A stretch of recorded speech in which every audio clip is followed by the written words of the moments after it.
Talk about the CD. It's a great title. I looked up Scorpio moon and some of the adjectives that came out to describe people who had that particular astrological phenomena in their lives were really interesting. Intense, passionate, and you go into places, fairy tales, mythology, and so on. And I'm always interested by that subject myself.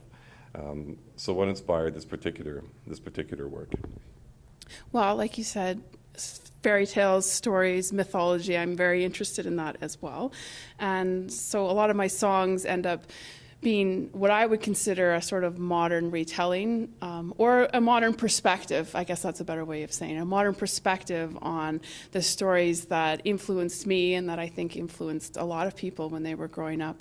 On the album, I have songs to do with Velveteen Rabbit, Rapunzel, Scheherazade, and the Pied Piper, the Mermaid, the Little Mermaid. There's quite a lot, actually. And I'd like to go through some of those songs in a minute. You have a BA in psychology. I do. Have you ever used it to do that, or have you always been strictly in the arts? No, I started in the arts when I was a kid. So I was the typical classically trained child, actually. I had violin lessons, I had piano lessons, and I was in an orchestra, and I competed in competitions, music competitions. But your dad liked Stan Rogers. My dad, yeah, John Denver, that sort of stuff. And I was in a fiddling group as well. So I was in the Calgary Fiddlers, and a lot of the players I played with ended up going on to be in Barrage and those types of groups. And so I did both worlds, but I didn't start singing until after I completed my university, actually. So I had a BA in psychology, and I ended up worked contracted to Child and Family Services, actually, and did youth work with them, and then had a bunch of kids, and felt like I needed something of my own again. I needed music again.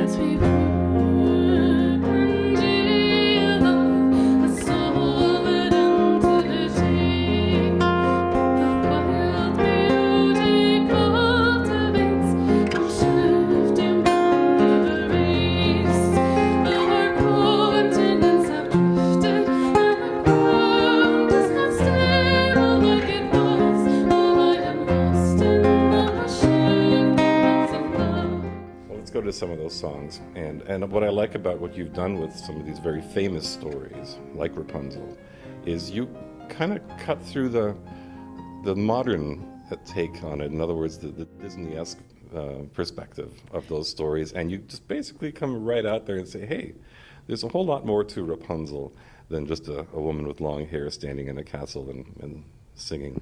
Absolutely. I often, when I'm in my performances, I often talk about the stories and ask if people know the pre-Disney versions. I mean, because Disney just takes stories that already were, and they like to make happy endings for all, right? And that's not how most of those stories actually went, especially like The Little Mermaid. That did not have the same ending that the Disney version had, and I always ask people, please go read the Hans Christian Andersen, the original. And same with Rapunzel. If you read the original, it's quite a lot darker, actually, than the Tangled version of Rapunzel.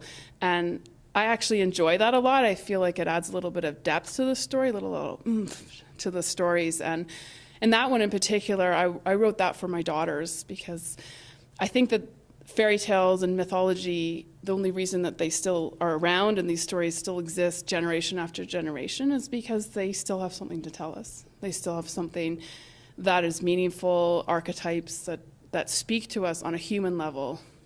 And they sort of couch it in the fantastical, but there is something, kernels of truth, the kernels of things that are important to us even in our modern society. So yeah, none of us are locked in a tower, but if you think maybe some of us are locked in towers inside of ourselves, and that's what I want to speak to. How can we interpret these, not take them literally, just interpret them metaphorically? And you have a line in that song where you basically are asking Rapunzel to take responsibility for herself and to make the change and make that. Absolutely. Not to wait for the prince to come and rescue. And that was my whole, that's the whole crux of that song for me, is don't like, why are you waiting for someone to save you? Nobody needs to save you. Save yourself. Like, you can save yourself. So that was and I wrote it for my daughters. I have 3 daughters, and they're starting to be teenagers, and I know very well. I remember very clearly how you feel so trapped inside of yourself, and you are waiting for someone to save you, and you just need to wake up and realize you locked yourself in here, and you can get yourself out.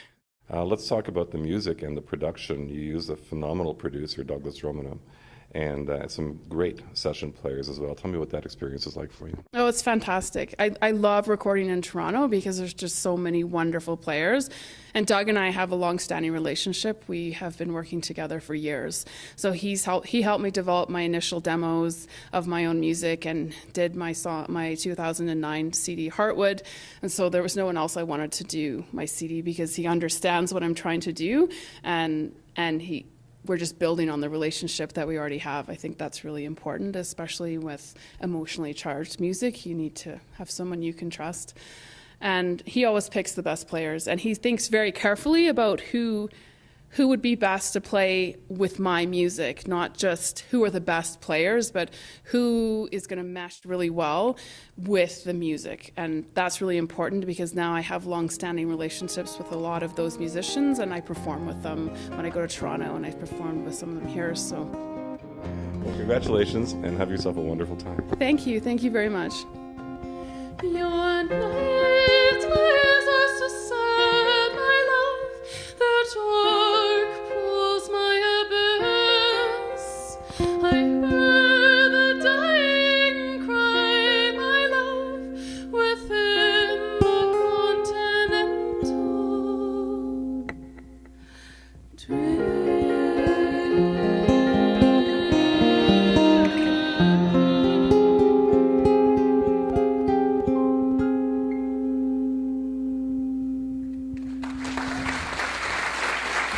Thank you.